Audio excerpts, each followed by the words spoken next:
अभी तो इनको शायद मई में तो जाना है, चाइना जाना है। लोग तो ये भी कह रहे थे कि ये सीज फायर भी इन्होंने इसलिए किया कि ये जा सकें, चाइना जा सकें। अब वो चाइना को घुड़की दे रहे हैं हमेशा, लेकिन चीन की तारीफ करते हैं, मतलब शी जिनपिंग की तारीफ करते हैं हमेशा, कहते हैं मेरी बड़ी अच्छे दोस्त हैं, मेरी बड़ी अच्छी बनती है उनके साथ।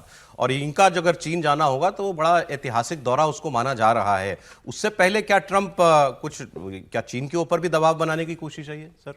देखिए, एक दादा दूसरे दादा को भाई कहता है कि तू भी भाई है मेरा, तो वैसे ये चीन भी एक दादा है, अमेरिका भी दादा है। तो अमेरिका चीन जानता है कि भाई कोई अमेरिका जानता है कि चीन कोई वेनेजुला नहीं है, ईरान नहीं है कि जब चाहे जाकर हमला कर दो और आप उनको धराशायी करो या उनको नुकसान पहुंचा सको। चीन की ताकत से पूरी दुनिया वाफिक है और अमेरिका तो बहुत अच्छे से वाफिक है।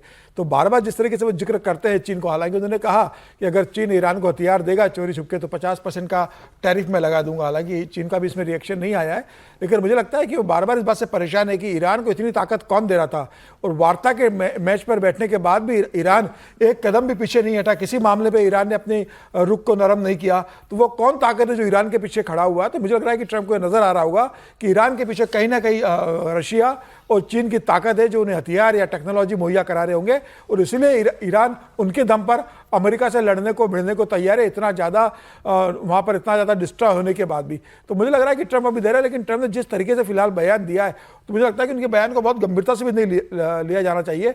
वो हर दूसरे दिन अपने बयान को बदलते हैं। कुछ नहीं करेंगे, चीन का कुछ नहीं कर सकते, क्योंकि ताकत नहीं है चीन को करने की। वो चीन को पास उनको जाना है, और चीन को जब तक वो कह रहे हैं कि हथियार नहीं देंगे तो चीन तमाम दूसरे रास्तों से हथियार देता रहेगा, ईरान को मदद करता रहेगा कि ईरान को एड तो मिल रही है ना वॉर में। सौरभ देखिए, जो रसिया और चाइना ने जो मदद किया है इस वार में, सभी रिपोर्ट्स यही कहते हैं कि सैटेलाइट इमेजिंग और इंटेलिजेंस, ये दो चीज की वेपन्स नहीं, वेपन्स नहीं, वेपन्स तो खुद रसिया को ड्रोन और मिसाइल सप्लाई कर रहा था, समझ रहे कि नहीं? रसिया का जब वेपन सिस्टम खत्म हो रहा था उस समय सप्लाई ईरान ड्रोन और मिसाइल तक दिया है। तभी तो वो भड़के हुए थे इतना ज़ेलेंस्की, तभी तो आए इन गल्फ कंट्रीज की मैं मदद करता हूं आपकी ईरान के खिलाफ। अब बात सवाल रह गया लेबनान का, लेबनान और इजराइल। लोग कह रहे हैं इजराइल की कोई नियत नहीं है कि शांति हो, वो उसका एजेंडा है। ईरान और ईरान से जुड़े जितने और संगठन देश जो हैं, ये सब इनका थ्रेट पूरी तरीके से खत्म होना चाहिए,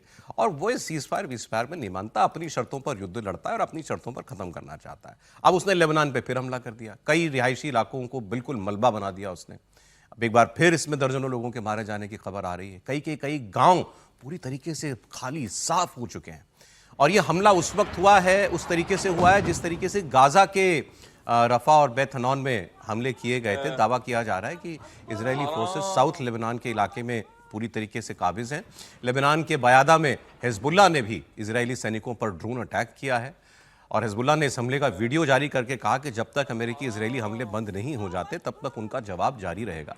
ताबड़तोड़ हमलों के बाद खुद इजरायली प्रधानमंत्री नेतन्याहू रक्षा मंत्री के साथ लेबनान पहुंच गए। आप देखिए कितनी बड़ी बात है, जंग जहां चल रही है और दूसरे देश में उसकी सीमाओं के अंदर वॉर के बीच नेतन्याहू अपने सैनिकों से मुलाकात करने के लिए पहुंच गए, उनका हौसला बढ़ाया।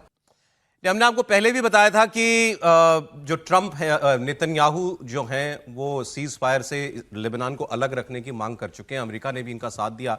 इनफैक्ट इस पर झूठ बोला अमेरिका और इजराइल ने कि लेबनान सीज फायर का हिस्सा नहीं था। लेबनान सीज फायर का हिस्सा था, लेकिन नेतन्याहू के दबाव में दोनों देश, फिर अमेरिका भी इससे पीछे हट चुका है। अभी जो हिजबुल्लाह वाली बात है, प्रोफेसर साहब आपको और डिटेल में बताएंगे। हिजबुल्लाह है क्या जिसको ईरान नेतन्याहू खत्म करना चाहते हैं? एक तो ये शिया मिलिशिया है, आर्मी है, लगभग शिया मिलिशिया है, तो मतलब ईरान के समर्थन से है पूरी तरीके से।